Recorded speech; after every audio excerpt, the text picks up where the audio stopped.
Voilà les points que nous allons parler des Ahmadiyya. Premier point, qui sont-ils? Leurs savants, leurs croyances, la propagation de cette secte dans le monde, la propagation de la secte au Cameroun, leurs voies, quelles sont les voies, les méthodes qui parviennent à propager leur foi, comment ont-ils fait pour arriver à leur niveau actuel? Déjà, ils sont déjà un peu loin. Comment sont-ils arrivés? Et quelle est la sentence islamique? Qu'est-ce que les ulamas ont dit à propos des Ahmadiyya et quelle est la solution qu'on propose? Donc, Ghulam Ahmad, il a commencé en tant que prédicateur, quelqu'un qui prêche l'islam. Petit à petit, il avance en disant qu'il est quelqu'un, il est mujaddid, quelqu'un qui est venu pour renouveler la religion. Et après, il développe en disant il est mulham, il reçoit des révélations. Et après, il dit qu'il est le Messie que tout le monde attend, Al-Mahdi, Al-Muntazir. Après, même Isa alayhi salam qu'on attend, c'est toujours lui. Donc, progressivement, il disait voilà comment il est, voilà comment il est. Jusqu'à la fin, il a proclamé la prophétie. C'est un prophète, c'est lui, Al-Maw'ud Al-Isa. Et ça nous justifie la véracité de la parole du prophète sallallahu alayhi wa sallam. D'où le prophète dit dans l'hadith d'Imam Bukhari et Muslim, La taqumu as-sa'atu hatta yub'asu dajjaluna kazzabun. Le jour dernier n'aura pas lieu jusqu'au moment qu'il y aura des personnes, dajjal et des grands menteurs. Et Sana'ullah est décédé en quelle année? 1940 ans après lui. Et comment il est décédé? Il est décédé en train de manger ses propres caca. Et regardez comment le prophète sallallahu alayhi wa sallam est décédé. Aïcha a rapporté Qubida Rasulullah sallallahu alayhi wa sallam wa huwa bayna sahari wa nahari wa hina ma kharajat nafsahu. Elle a dit le prophète est décédé sur ma poitrine. Lorsque l'âme est sortie, je n'ai jamais senti une bonne odeur de ce que j'ai ressenti le jour-là. Voilà comment le prophète décède. Et voilà comment celui-ci est décédé. En 1953, il y avait une révolution populaire. Donc, tout le pays se sont révoltés contre Ahmadiyya et précisément Zafrullah Khan, qui était le ministre de l'Intérieur. Tout l'État, tout le pays se sont révoltés qu'on doit lui mettre à côté et il a été mis à côté. Et pour cette cause, il y avait 10 000 morts pour cette cause. Qu'Allah tabaraka wa ta'ala les pardonne. Qu'est-ce qu'ils croient dans leur foi? Vous-même écoutez et prenez le récit du Coran et jugez. Parmi les aqidas de Jama'atul Ahmadiyya, il y a Tanasukhul Arwah, l'incarnation des âmes. Donc je peux entrer sur toi, tu peux entrer sur moi. Voilà pourquoi Mohammed est né avant Ibrahim chez eux. Parce qu'Ibrahim est né chez Abdul Muttalib. Vous allez voir, c'est un peu, tu ne comprends rien de cette philosophie. Il y a ce qu'ils appellent Tanasukhul Arwah. Et deux, ils croient que Allah jeûne, il prie, il fait des rapports et il fait des erreurs. Et ils peuvent rectifier. Ça fait partie des croyances des Ahmadiyya. Mais le Coran, qu'est-ce que le Coran a dit? Allahu la ilaha illahu al-hayyu.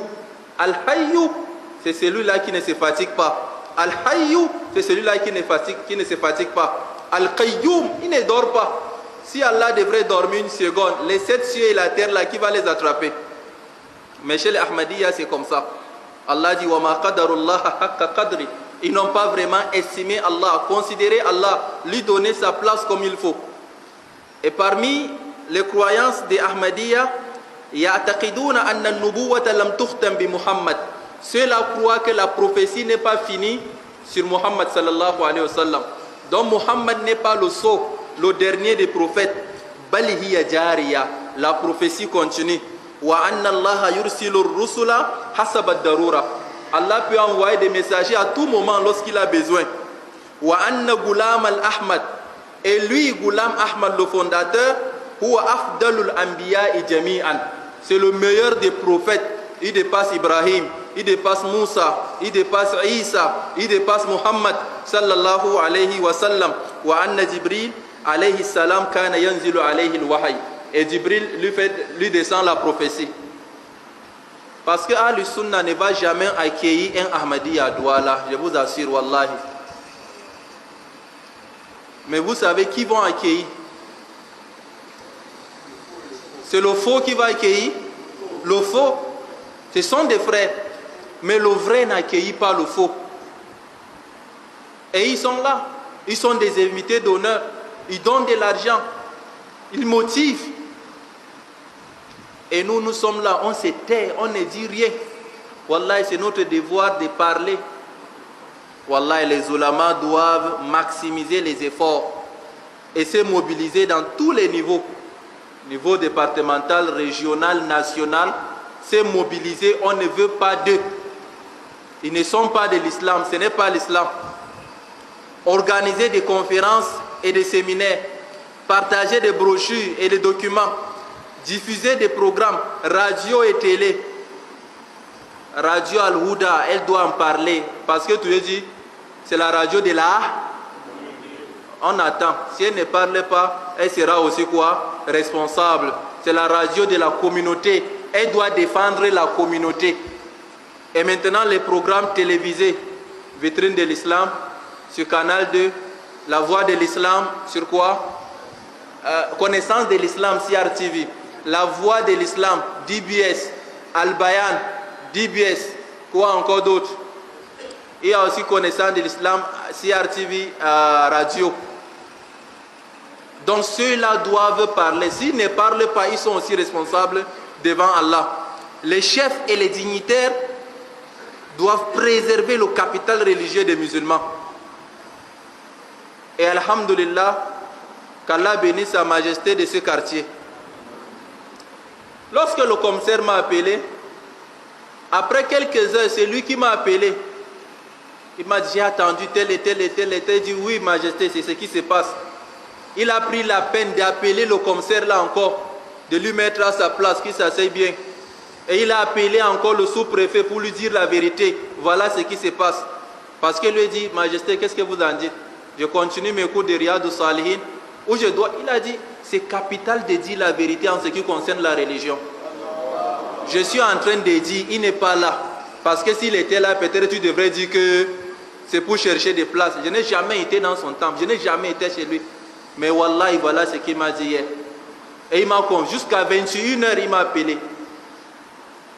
Donc, c'est les gens comme ça qu'on veut. Préserver d'abord notre religion, même s'ils ont des manquements d'un autre côté, si la religion est bien garantie pour nous, ils nous ont tout fait. Alhamdulillah. Préserver d'abord notre foi.